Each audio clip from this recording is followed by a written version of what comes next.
Hello guys! Hello Leo! Welcome dito sa aking channel Leo. Alamin natin kung anong messages, vibration, gabay, energy para sa lahat ng Leo friends natin na nanonood. January 2024, Happy New Year sa lahat ng Leo. Ito ay general reading guys, so pwede kang makaresonate. Gamitin mo ang iyong intuition sa panonood. Alamin natin Leo kung ano yung gustong ipahiwatig sa iyo ng ating baraha. Wow! Infinite abundance, unlimited abundance. Ooh. Siksik, liglig, umaapaw na blessings to, biyaya. Harvest season. So, January, unang buwan ng 2024, uulan ng biyaya sa buhay mo. Uulan ng pagpapala, uulan ng harvest, emotional, financial, spiritual, ano man ito. Pwedeng literal, kung ikaw ay may itinanim, posibleng mag-aanihan na ng January. So, pwedeng prutas or kung ano pa man, or pwedeng yung hard work mo. So, etong January ito is sinasabi na aapaw yung cups mo. Aapaw yung sarili mo sa biyaya. Okay. Thank you, Spirit. Unlimited abundance. Unlimited blessings. Okay.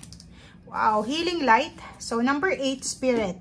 So, kung makikita mo dito, ang Spirit na to, may hawak siya na mundo. So, kung makikita mo, sinasabi ng barahan na yung healing light, anuman itong healing light na kailangan mo sa buhay, it's either financial light, financial healing light, emotional healing light, or kano pa man to, ay posibleng mararanasan mo yan ngayong January. So, pwedeng liliwanag, okay? Liliwanag yung mundo mo, liliwanag yung paligid mo, liliwanag, magkakaroon ka ng pag-asa. May mga physical health issues siguro kayo na posibleng maayos, mariresolve yung mga issues, financial issues, may mga utang na pwedeng mabayaran, and relationship ganun din. So, pwedeng may mga bagong individual, kaibigan, trabaho, kakilala, ang posibleng papasok sa buhay mo. So, etong number 1 na to is parang relationship siya. Pwedeng, kung single ka Leo, babae man or lalaki, may edad ka pa man or bata ka pa, may isang tao na pwedeng pumasok sa'yo sa buhay mo. Pwedeng for the whole year ito ng 2024, or pwedeng ngayong 2023 on the way, 2024 na January, on the way na siya papunta sa'yo. Okay, so, stay tuned. Kasi, etong tatlong baraha mo is sobrang perfect siya combination. Kasi, di ba, like for example, 2023, hindi naging maganda yung takbo ng pera mo, relationship, ang daming issue, and ang healing light nito is parang, alam mo, yung liwanag, yung clarity, awakening na galing sa universe.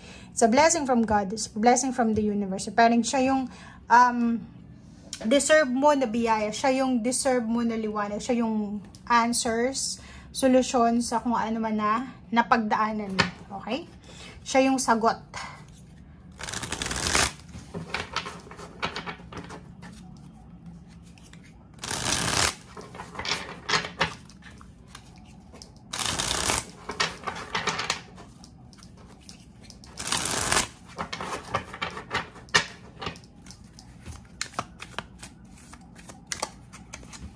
Okay.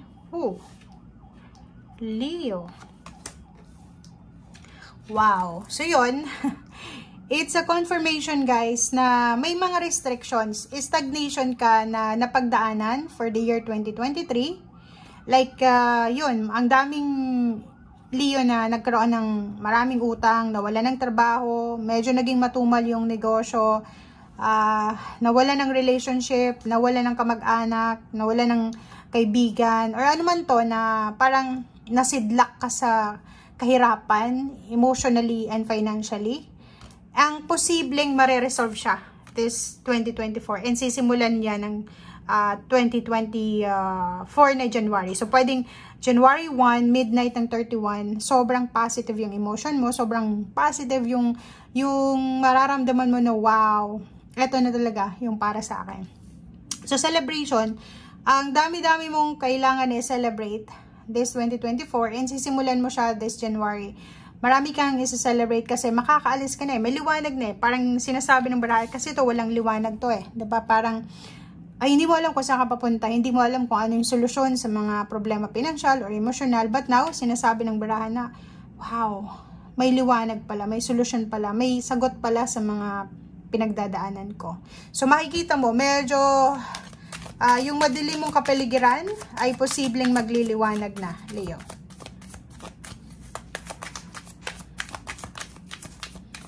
Ano pa ba? Okay, Page of Wands. Ang galing na ito. Ang Page of Wands mo, sinasabi ng barahan na looking forward ka sa future. So, ibig sabihin, nararamdaman mo ngayong January na ang future mo, may naghihintay sa yung kapayapaan sa future. Tingnan mo to. King of Cups and Page of Wands. So, starting this January, nakikita mo yung sarili mo na eto na yung simula ng payapang buhay. Eto na yung simula ng pagbabago ng buhay ko, emotionally and then financially. Parang nakatingin ka sa future mo, or parang nasa loob ka ng bahay mo, tinitingnan mo yung mga nangyari sa'yo sa loob ng bahay na yon, and then literal, parang iisipin mo na 1 year from now, wala na ako dito sa bahay na to. Parang ganun. Kasi magpapatayo ako ng bagong bahay ko. 1 year from now, nasa ibang lugar na ako, nasa ibang bansa. Or parang nakikita mo yung sarili mo na eto na talaga yung simula ng celebratory energy, vibration sa buhay mo. Magiging tahimik, harmonious, balanse ang buhay mo.